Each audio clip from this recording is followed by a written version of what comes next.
ठन्डा ठन्डा कुल 26 जनवरीको यस्तै छ हाम्रो चाहिँ कतिको पिकनिक खै होला हाम्रो चाहिँ विशेष ढलाइ भइरहेको छ यहाँनिर ड्याम हो हिजोदेखि गरेको हो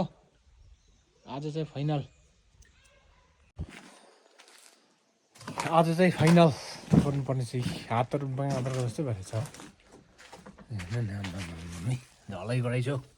हल्का 26 जनवरीको पिकनिक चाहिँ हाम्रो चाहिँ यस्तो छ